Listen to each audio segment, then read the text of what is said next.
Right, welcome back everybody. So let's just update you on the story that we're running this morning, the breaking news story that police have made an arrest and a breakthrough in the investigation into the murder of Limpopo student Precious Ramabulana. The arrested one suspect apparently in the early hours of this morning, and that's what we're reporting here. The Capricorn TVET College was found dead on Sunday morning, and she'd been stabbed 52 times. Just a frightening story. So apparently there's going to be a memorial service that'll be held for her today, and the 21-year-old was found dead in her room off campus on Sunday. And she will be buried tomorrow. And of course, you know, it has been a terrible year. I think you said this yesterday, and just to reiterate, because one of the other interviews coming up is the establishment of a foundation for Uyinene Mrwetyana. Yeah. And we all remember that story, a UCT student who was brutally raped and murdered by Luyanda Botha. Yeah. At a post office. Former post office worker in the post office. So her family is actually launching a foundation tomorrow. And remember, all of this is happening against the backdrop of 16 days of activism, of no violence against women and children in this country. Yeah. So quite a lot happening. And as you say, it's an absolutely horrific situation. Yeah, it really is. It's one that we will follow very closely as well. We saw Uyinene's murder took place in August, and already, you know, conviction very speedily done, trial, and one can only hope for the same for Precious Ramabulana. Well, we hope so. We don't know any details about who's been arrested. Hopefully we can actually get hold of the police that'll be able to shed a little bit more light on the story for us. So also, just to preview an interview that we are going to be doing, as Sakina said, very brave. The mom of Uyinene is going to be our guest, talking to us. It's Uyinene Mrwetyana as well as Di Hornby of Rhodes University, the organizing committee there, going to be chatting to us about this foundation that's going to be launched in Uyinene's honor. And apparently we've got the sound up and running with them, so we can quickly get into that interview if it's fine. Let me just double check and make sure that they are able to hear us. Noma, Di, good morning. Can you hear us? Morning. Good. I'm so glad we can hear you. Welcome to both of you, and thanks so much for joining us. We gave a little bit of background about the family of Uyinene Mrwetyana launching a foundation in her honor as a promise to continue the fight against gender-based violence. Uyinene's rape and murder by former post office worker Luyanda Botha 3 months ago sparked outrage in South Africa and around the world as well. So let's have a quick conversation with her mom, Noma, and Di Hornby of the Rhodes University Organizing Committee. Noma, we have to first send our condolences to you, and I never want to even imagine how you are feeling and what you have felt over this entire time. So all sensitivity given to you and all sympathies to you, and your strength is overwhelming to come forward and talk at this time. Given the fact that the loss of your beloved daughter is still so recent, this foundation, why have you decided to launch it now in Uyinene's honor? Good morning, Luyanda and Sakina. Thank you for the condolences. As you might remember, this was already announced at the funeral. For me, it's about honoring my daughter. As you are saying, yes, I'm still in mourning, I'm still grieving, but at the same time, to honor my daughter in terms of ensuring that the fight against gender-based violence is taken forward can never be postponed. So it's coming from a place of taking her fight forward. And obviously the foundation is not only about that, it's going to take a two-pronged approach. It's about keeping her legacy, it's about celebrating her life. Because as a mom, I do not want the end to define my daughter. She was bigger than that. And then therefore the foundation is about celebrating her life. It's about closing the chapter of the legal processes and moving forward in terms of celebrating Uyinene for who she was. And also, obviously, taking forward the fight against gender-based violence. Which is, of course, Noma, something that Uyinene herself was very passionate about, something which she advocated and stood for. And as you say, this may be a conclusion of the legal process and that chapter is closed. But what about the healing? How are you holding up? How is your family holding up after such a huge loss? Thank you, Saki. It's not a process, obviously. And healing is unique to every individual. Yes, we are in that process, of healing. And part of launching the foundation, obviously, it's also part of the healing process because as we move forward, we want to get a mode of celebrating her life. In terms of how we are holding up, we are overwhelmed by the support that we received from South Africa and, abroad, and then therefore, that's one of the things that keeps us going, the support that we get, from people from all walks of life, people that we never met, who were touched by, by the death of our daughter. And obviously, as a family, I have a belief that, grieving is a private process. We do kind of go through our own healing and grieving processes, privately.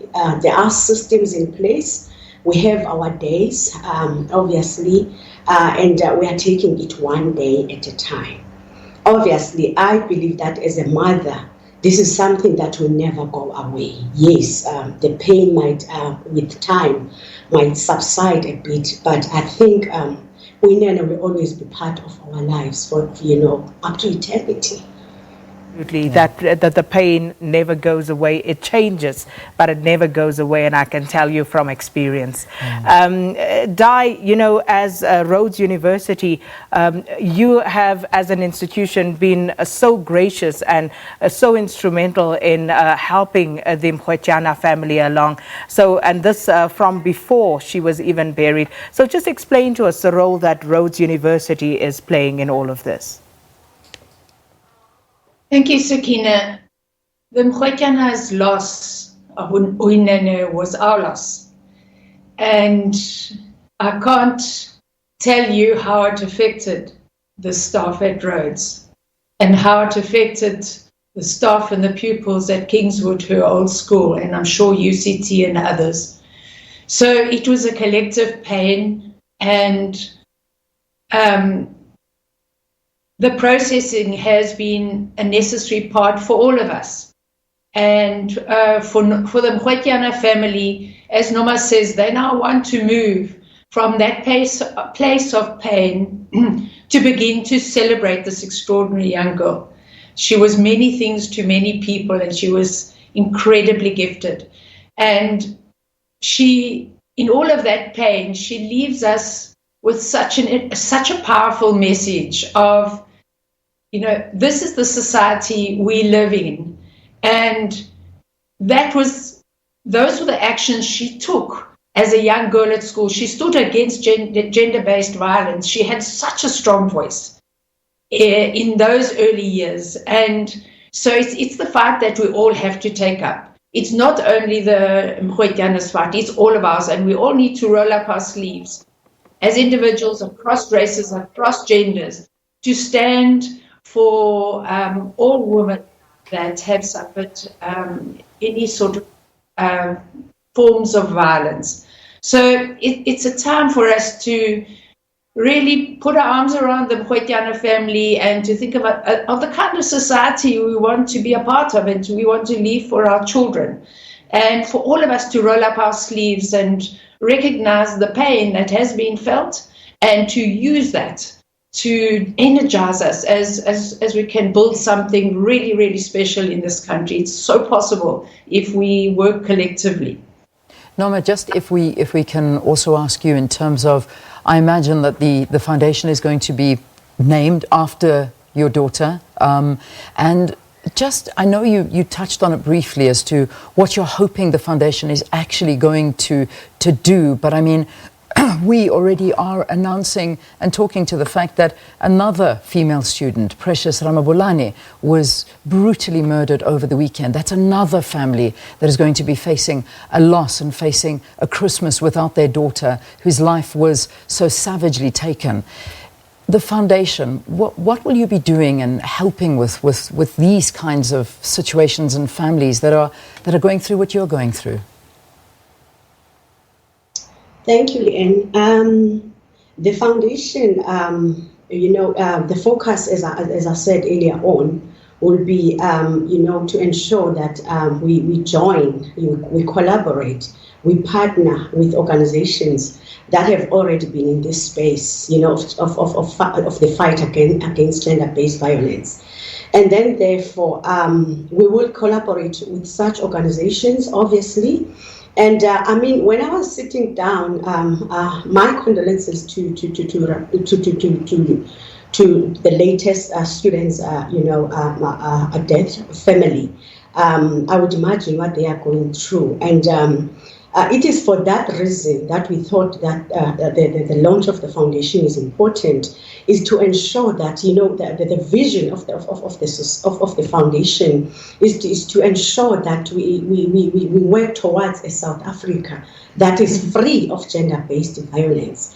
And then, therefore, there are 3 pillars that we'll be really focusing on. The first pillar being prevention. We don't want gender-based violence to ever happen in South Africa. We'll have preventative programs that we'll put in place. And one of my convictions is that, looking at the moral fiber of our society and the continuation, of all these horrendous, events is quite worrying. And I had to sit down as a mother and ask myself questions of where have we gone wrong? What is it that we are not doing? Because the boy child is also raised within a family, unit. And then, therefore, we need to dig deep and go back to families, in terms of instilling values, So that is the preventative work. We'll partner with communities, we'll partner with churches, you name them. Then the second pillar will be obviously support. And we're looking at holistic support of survivors of gender-based violence. We are there, one of our values is to instill hope that, there's life, after all they've gone through. We'll be there to provide holistic support that speaks to all the 5 areas of wellness. That is your social support, your mental support, your physical support, emotional support. And also in that regard, we'll partner with various organizations like your social workers, your psychologists. And the last pillar, of the organization, Uyinene was a leader. She was Hartonian of the Year at her previous school, still at primary level. She was part, of the leadership of her primary at her primary school and even at high school. So we want to develop leaders, young leaders that are sensitive to these issues of gender-based violence. So that's basically, in a nutshell, the 3 pillars, that the foundation will focus on. And we want to turn, spaces of trauma into spaces of healing, within our communities. And we're out of time, but Di, just very briefly, tomorrow's program, how exactly will it unfold? Full and exciting program tomorrow. We start the morning with a hackathon. We've invited 40 young people who come from the gender-based violence space to deliberate and share ideas and to give some direction as a way forward. That is going to be facilitated by Professor Pumla Gola and Malaka Mahlatsi. And then after that, at 1 o'clock, we will be leaving for a solidarity walk from Kingswood College. And we will walk down towards town, around the cathedral and back again. And that will be led by the Rhodes Vice Chancellor, Dr. Sizwe Mabizela, our Honourable Mayor, amongst other key people in our community. Thereafter, at 2:30, we will start the formal launch. We were very blessed to have a really good program director Iman Rapeti, and thereafter we'll have the keynote speaker, The keynote speaker is Dr. Pumzile Mlambo-Ngcuka from the UN Women's Desk. We have two other messages that will be coming through, and we'll have two items from previous friends from Kingswood College and from UCT, a poem and a musical piece. Nene was well known for her ability to play the sax, and her friend who played the sax with her in the school band will be playing a special piece for her.